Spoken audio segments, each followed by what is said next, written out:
어느 초겨울 아침이었습니다. 창밖으로 찬바람이 불고 앙상한 나뭇가지들이 흔들리던 그날, 나는 한 노인의 이야기를 떠올립니다. 그는 거실 소파에 홀로 앉아 있었습니다. 한때 자신의 것이었던 그 거실에서 그는 초인종 소리를 기다리고 있었습니다. 그 소리는 끝내 울리지 않았습니다. 나는 지금 105년을 살아온 사람으로서 여러분께 묻고 싶습니다. 여러분은 자녀에게 집을 넘겨주는 것이 사랑이라고 생각하십니까? 그것이 평생 고생한 부모로서 자식에게 줄 수 있는 가장 아름다운 선물이라고 믿고 계십니까? 나도 한때 그렇게 생각했습니다. 그러나 한 세기를 살아오면서 수많은 사람들의 시작과 끝을 지켜보면서 나는 깨달았습니다. 그 믿음은 사랑이 아니라 사랑이라는 이름으로 포장된 두려움이었다는 것을, 자식에 대한 사랑은 진실입니다. 나는 그것을 부정하지 않습니다.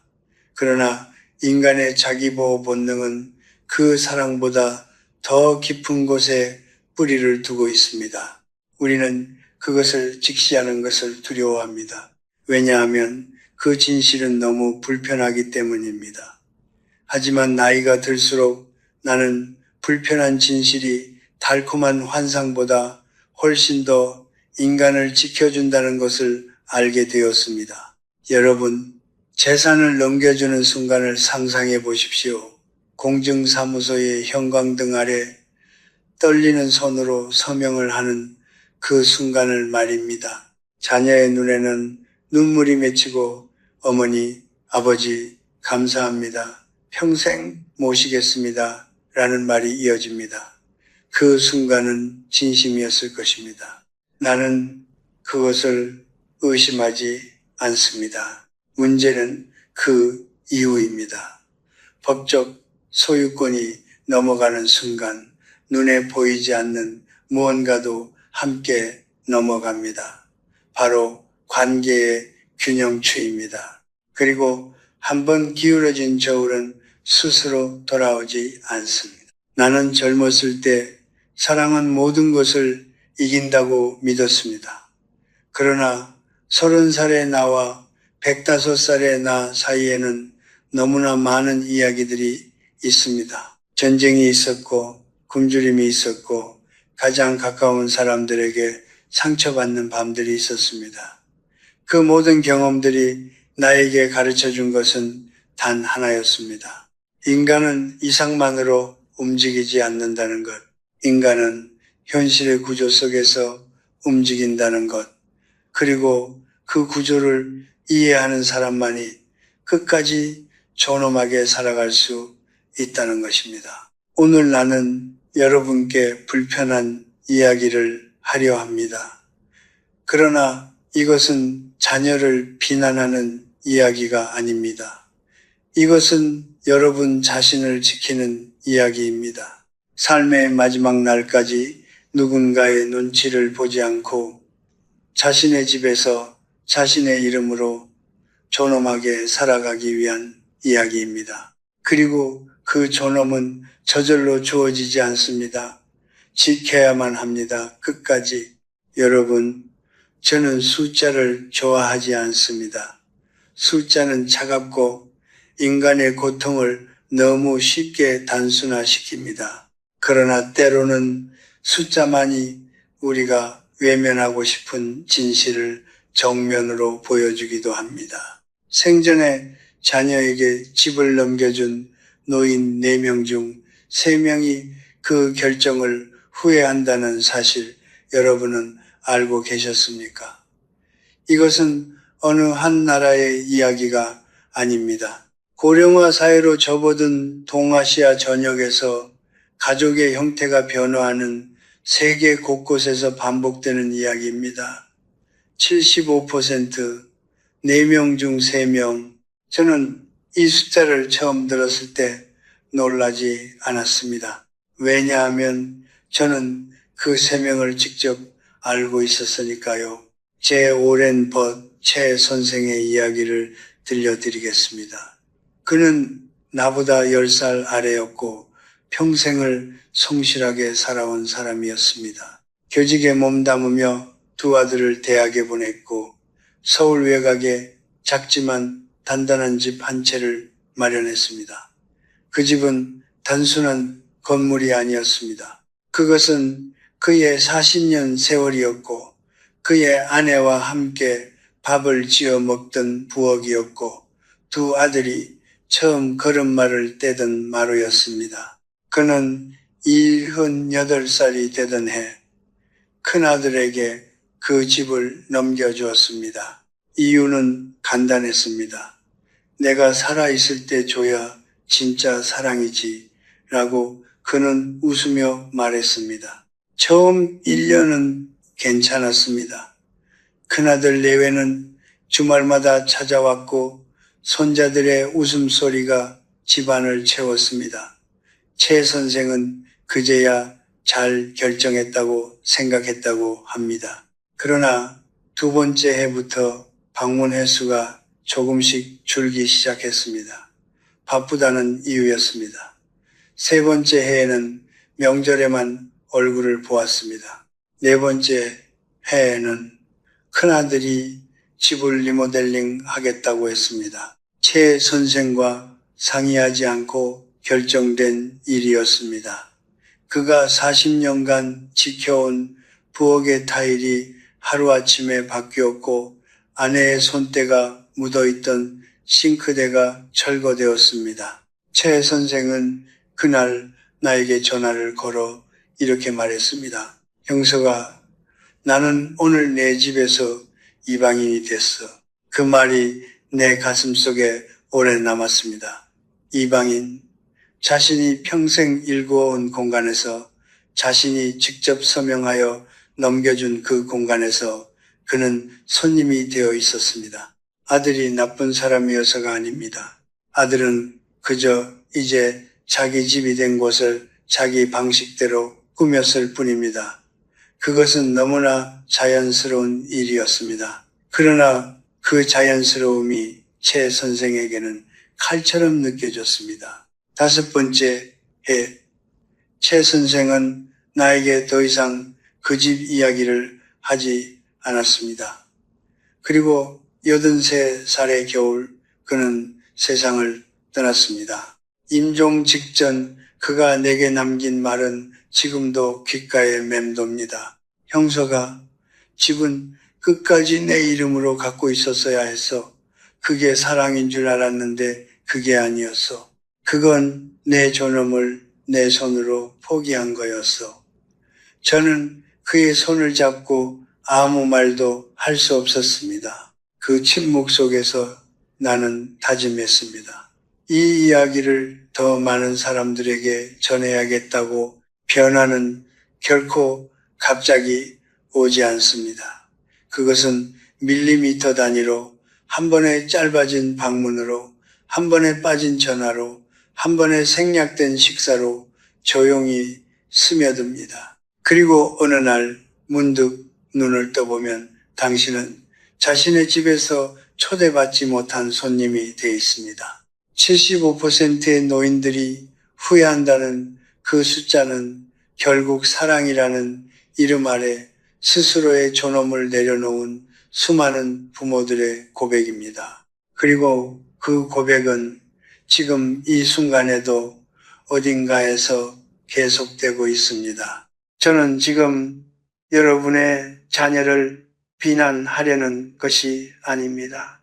이 점을 먼저 분명히 말씀드리고 싶습니다. 제가 105년을 살아오면서 깨달은 것 중 하나는 인간을 함부로 판단하는 것이 얼마나 어리석은 일인가 하는 것입니다. 사람은 나쁜 의도 없이도 나쁜 결과를 만들어냅니다. 그리고 그것은 그 사람이 사악해서가 아니라 그 사람이 인간이기 때문입니다. 오늘 제가 이야기하려는 것은 악의가 아니라 구조입니다. 감정이 아니라 심리의 메커니즘입니다. 그리고 그 메커니즘을 이해하는 순간 여러분은 자녀를 원망하는 대신 자기 자신을 지키는 법을 배우게 됩니다. 인간의 뇌는 본질적으로 긴급성과 현재의 이익에 반응하도록 설계되어 있습니다. 이것은 수만 년에 걸쳐 형성된 생존의 논리입니다. 먼 미래의 위험보다 눈앞의 필요에 더 빠르게 반응하고 이미 확보된 것보다 아직 얻지 못한 것에 더 큰 에너지를 쏟습니다. 심리학자들은 이것을 두고 여러 가지 이름으로 부릅니다만 저는 그저 이렇게 부릅니다. 인간의 솔직함이라고.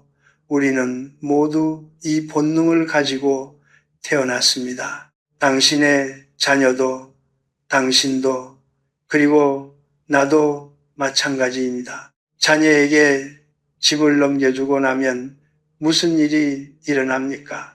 처음에는 감사함이 넘칩니다.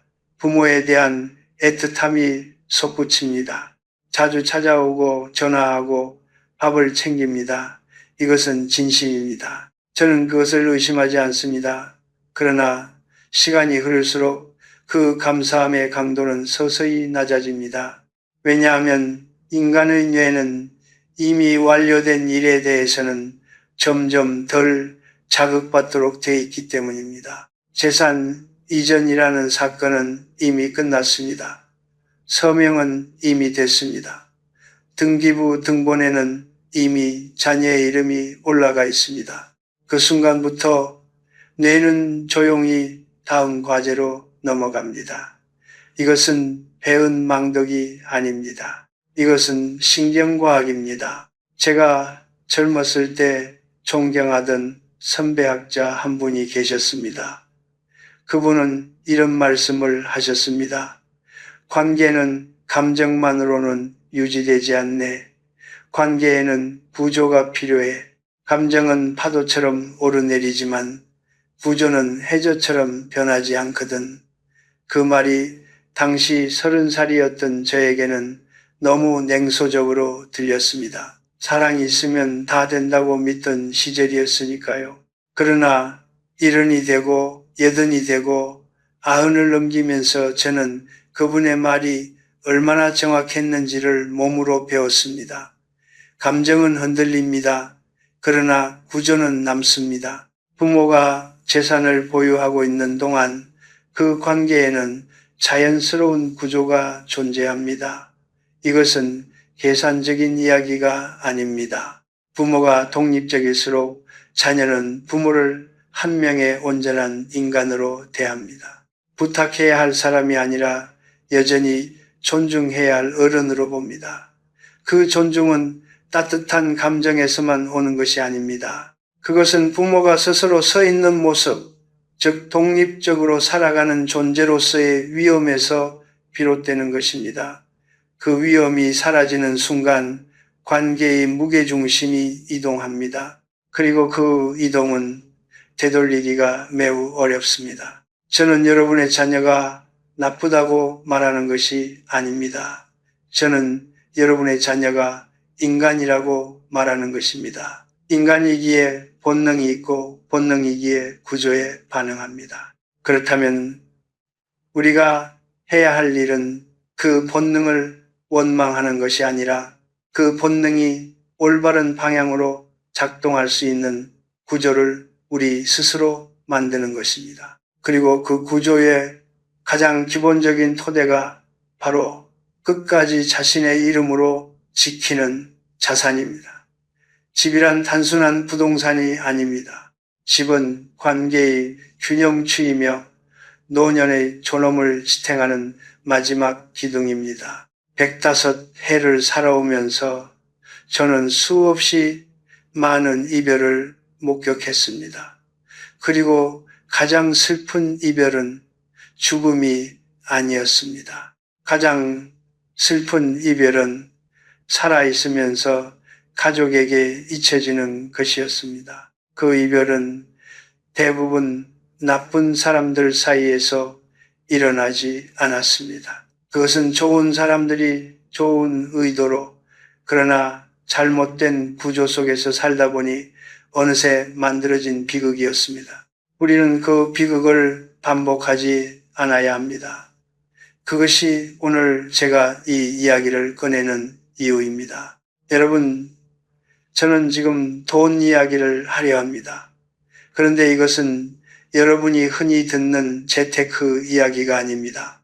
노후에 얼마를 모아야 한다거나 어디에 투자해야 한다거나 하는 이야기가 아닙니다. 제가 말하려는 것은 훨씬 더 근본적인 것입니다.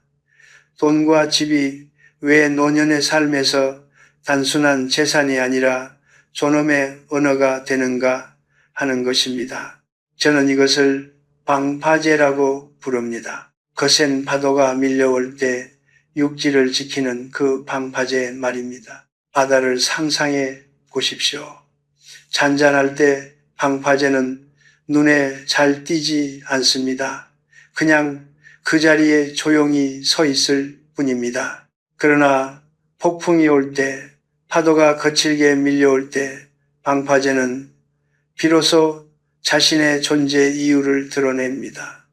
노년의 삶도 마찬가지입니다. 건강하고 가족관계가 원만하고 아무 문제가 없을 때는 재산이 있든 없든 별 차이가 없는 것처럼 느껴집니다. 그러나 몸이 아프기 시작할 때, 자녀 내외 사이에 갈등이 생길 때, 혹은 그저 혼자 남겨지는 밤이 길어질 때, 그때 방파제가 있는 사람과 없는 사람의 삶은 전혀 다른 모습이 됩니다. 저는 젊은 시절 가난을 겪었습니다. 전쟁 이후 아무것도 없는 시절을 살았습니다. 그 시절 저는 돈이 없다는 것이 단순히 물질적인 불편함이 아니라는 것을 알았습니다. 돈이 없다는 것은 목소리를 잃는 것과 같았습니다. 의견을 말해도 가볍게 여겨지고 결정에서 배제되고 어느새 방 한구석에 조용히 앉아있는 존재가 되어가는 경험이었습니다. 그 경험이 저를 평생 가르쳤습니다. 경제적 독립은 사치가 아니라 존엄의 최소 조건이라는 것을 제가 아는 두 분의 어머니 이야기를 해드리겠습니다. 두 분 모두 80이 넘으셨고 두 분 모두 자녀를 깊이 사랑하셨습니다. 한 분은 75세 집을 딸에게 넘기셨습니다. 처음에는 딸이 매우 감사해 했습니다.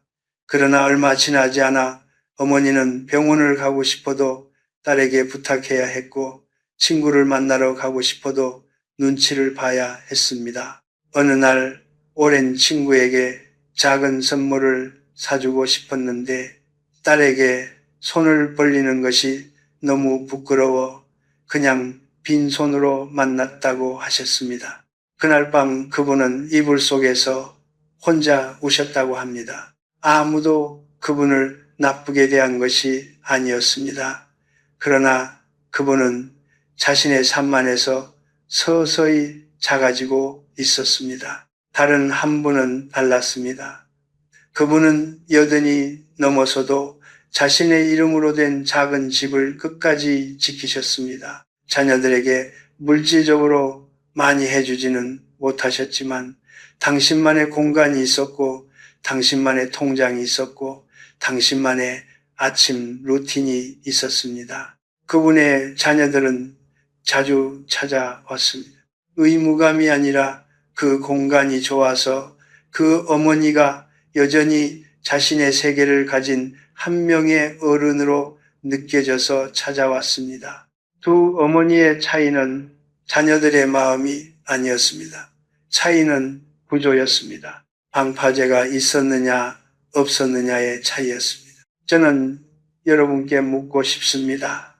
집을 자녀에게 일찍 넘겨주는 것이 과연 자녀를 위한 일입니까? 저는 그렇게 생각하지 않습니다. 부모가 독립적이고 존엄하게 살아가는 모습, 그것이야말로 자녀에게 줄 수 있는 가장 깊은 가르침입니다. 부모가 노년에도 스스로 서 있는 모습을 보고 자란 자녀는 자신이 늙었을 때 어떻게 살아야 하는지를 몸으로 압니다. 반대로 부모가 모든 것을 넘겨주고 조용히 구석으로 물러나는 모습을 본 자녀는 나이 드는 것을 소멸의 과정으로 배웁니다. 우리는 그런 유산을 남겨서는 안 됩니다. 방파제는 파도를 막기 위해 존재하는 것이 아닙니다. 방파제는 육지를 지키기 위해 존재합니다. 여러분의 집, 여러분의 재산, 여러분의 경제적 독립은 욕심의 산물이 아닙니다. 그것은 여러분이 끝까지 한 명의 온전한 인간으로 살아갈 수 있게 해주는 마지막 방파제입니다. 그리고 그 방파제를 스스로 허물어 버리는 것, 그것이 바로 제가 오늘 여러분께 절대 해서는 안 된다고 말씀드리는 단 하나의 실수입니다. 집은 벽돌과 시멘트로 지어진 건물이 아닙니다. 집은 여러분이 이 세상에 존재하는 방식입니다. 여러분의 이름이 적힌 등기부 등본은 단순한 서류가 아닙니다. 그것은 여러분이 아직 이 삶의 주인이라는 선언입니다.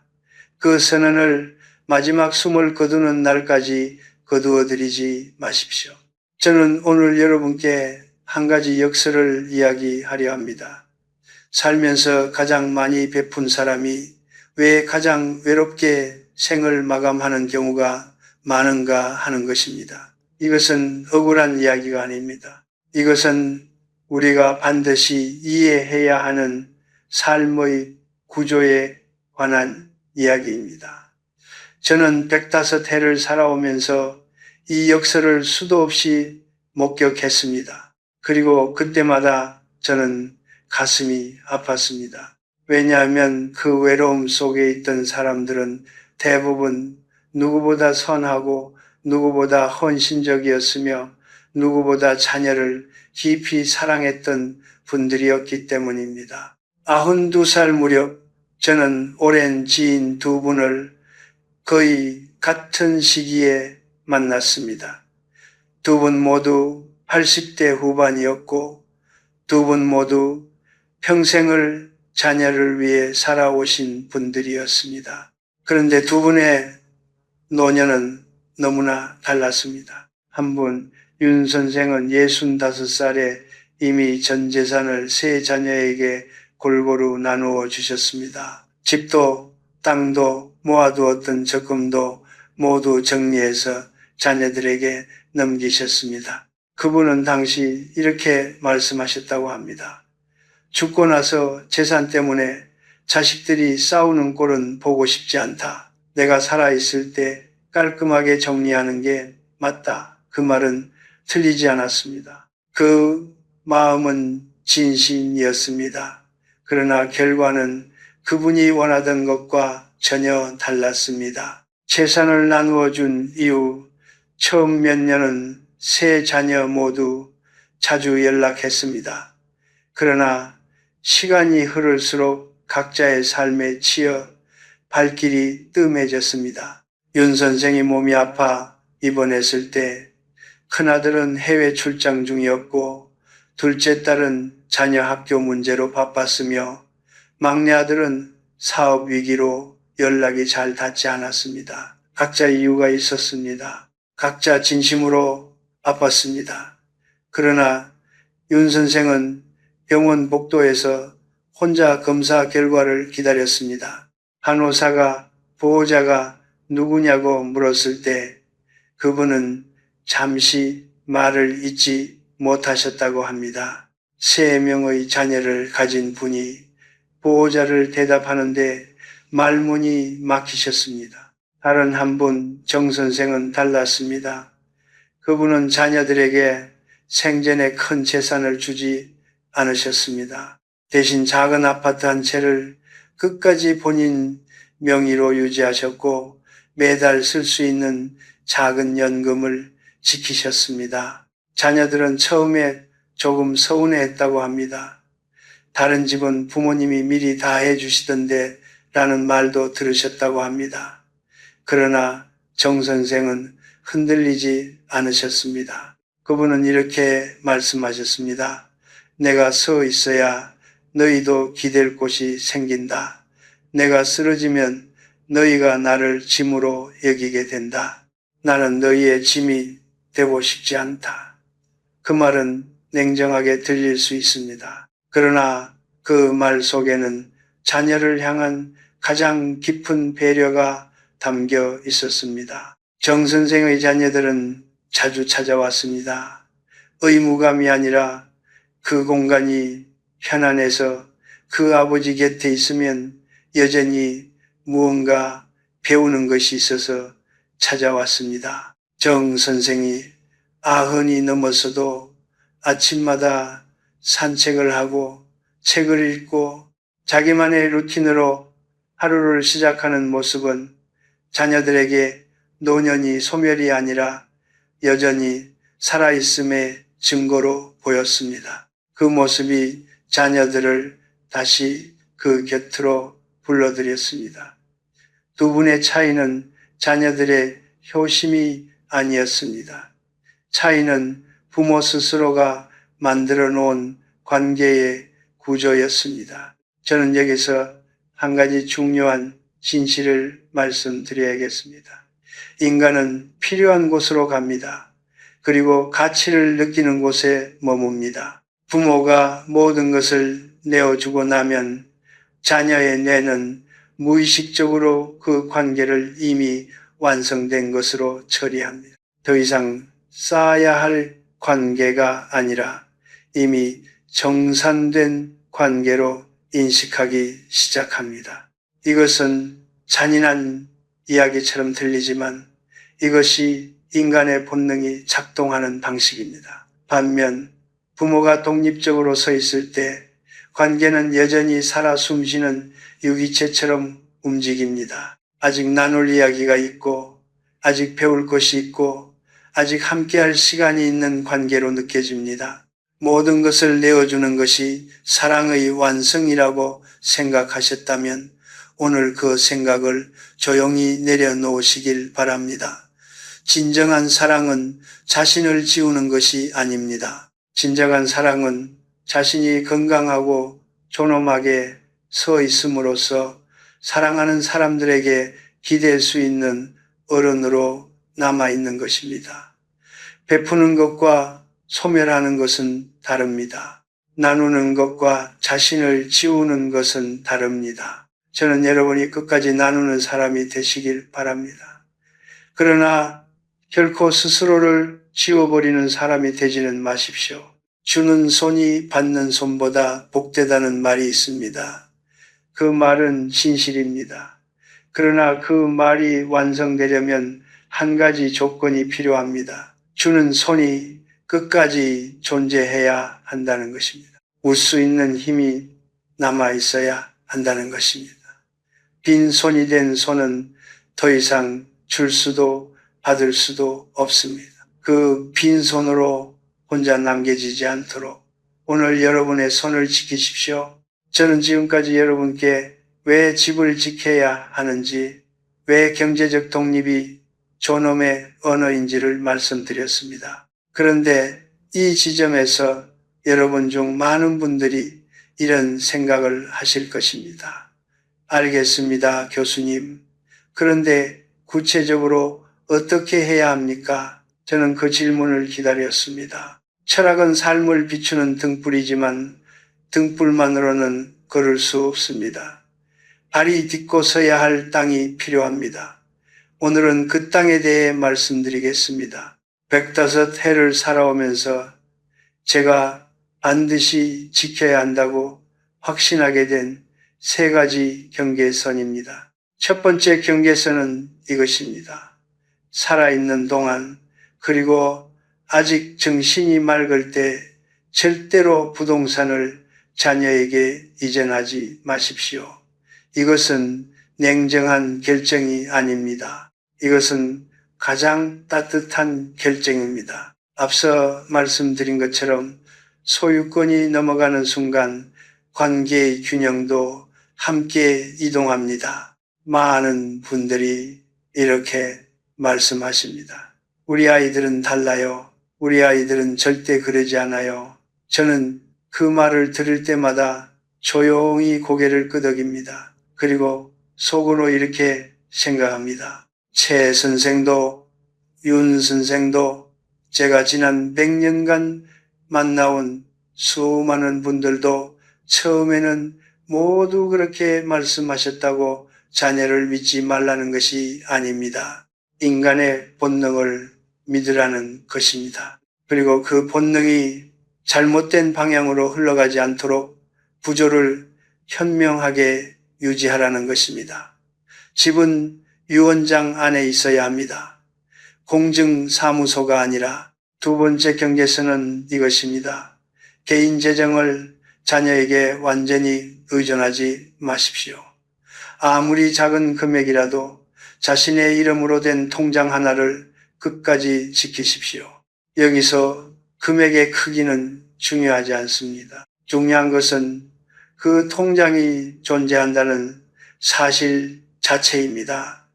그 통장은 단순한 돈이 아닙니다.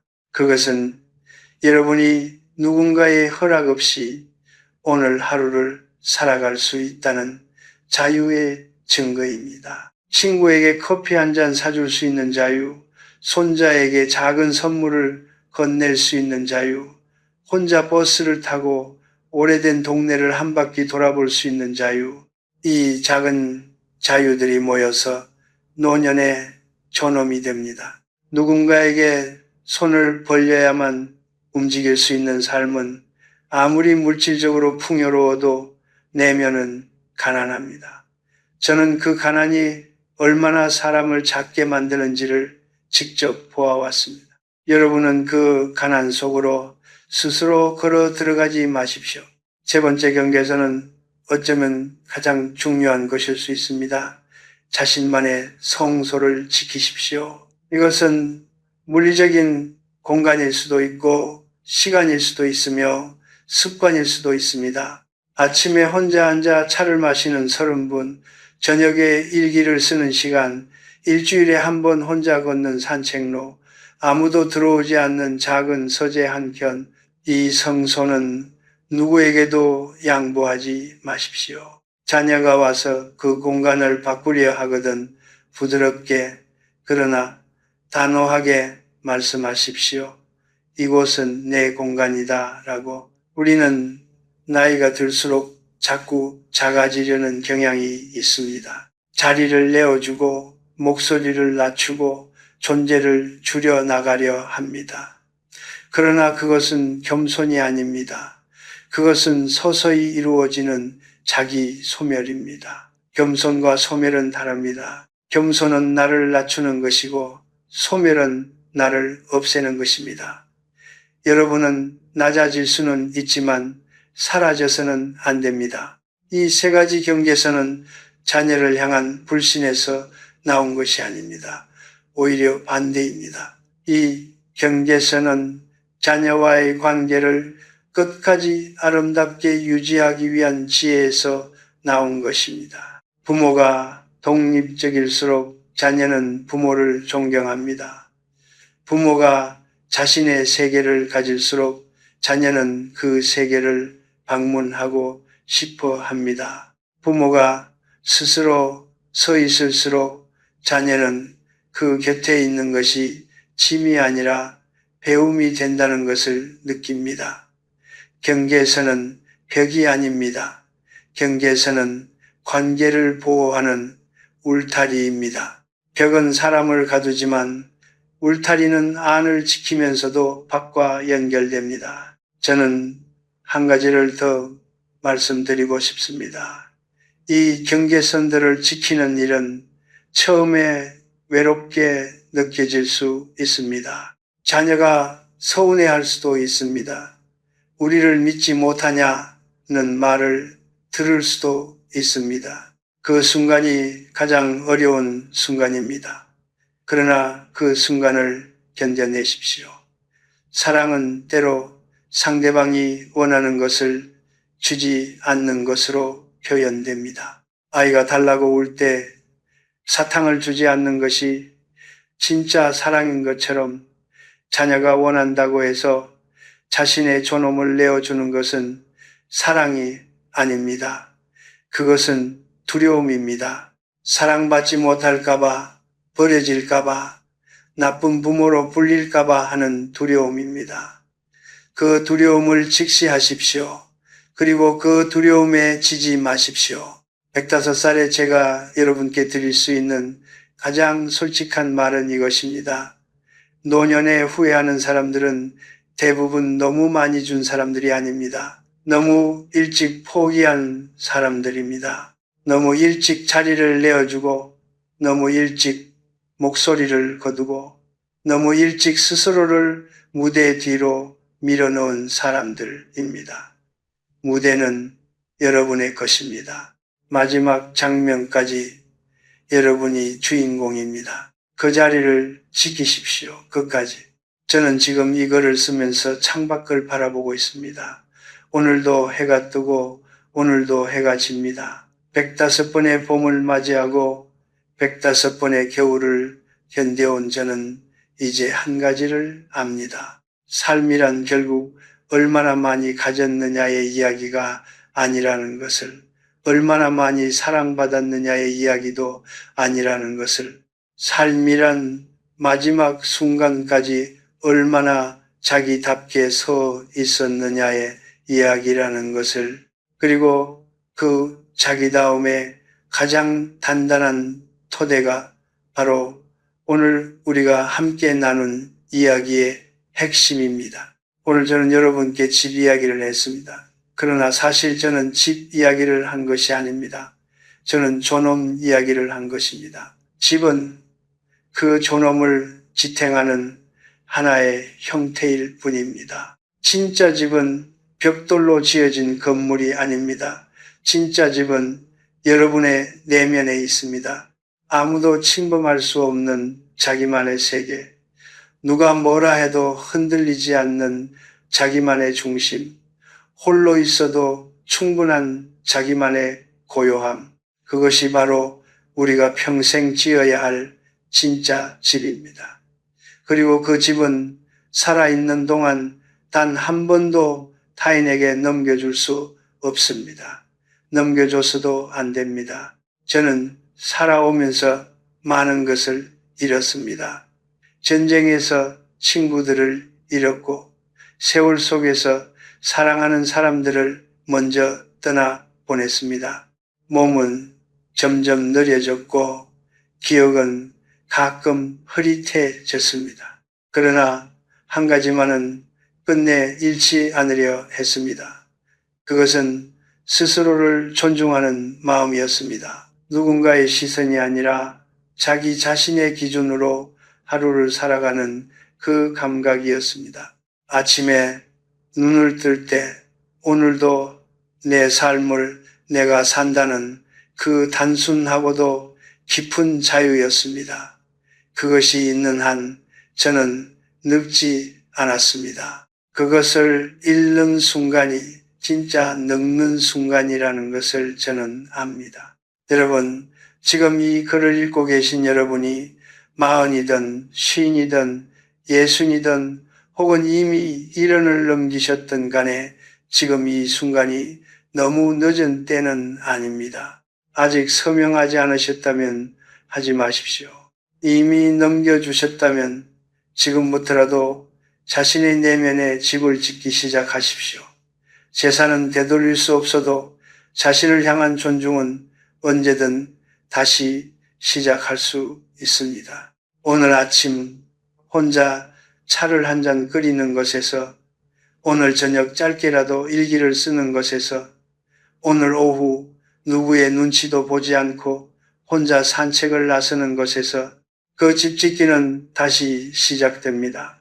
사람들은 종종 저에게 묻습니다. 105살까지 살면서 가장 중요하게 깨달은 것이 무엇이냐고 저는 매번 같은 대답을 합니다. 행복은 더 많이 갖는 것이 아니라 덜 원하는 것에서 온다고. 그러나 오늘은 한 가지를 더 붙이고 싶습니다. 행복은 또한 자신을 지키는 것에서 온다고. 자녀의 사랑을 의심하지 않으면서도 그 사랑에 기대어 자신을 지우지 않는 것에서 온다고.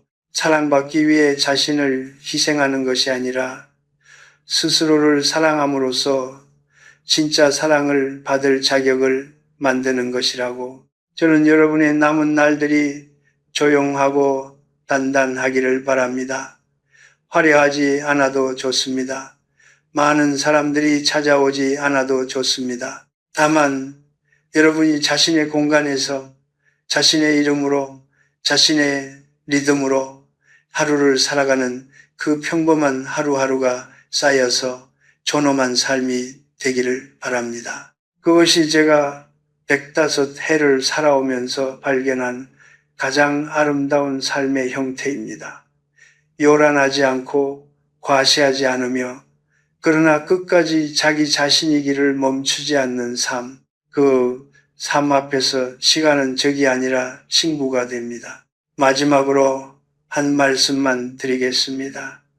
집은 마지막 숨을 거두는 날까지 여러분의 이름으로 지키십시오. 그것은 재산을 지키는 일이 아닙니다. 그것은 여러분이 살아온 모든 날들의 의미를 지키는 일입니다. 그것은 자녀를 사랑하지 않아서가 아닙니다. 자녀에게 진짜 사랑을 보여주기 위해서입니다. 스스로 존엄하게 서 있는 부모의 모습, 그것이 자녀에게 줄 수 있는 가장 오래 남는 유산입니다. 어떤 부동산보다, 어떤 통장보다, 어떤 말보다 더 깊이 남는 유산입니다. 삶은 요란한 축제가 아닙니다. 삶은 조용한 이어짐입니다.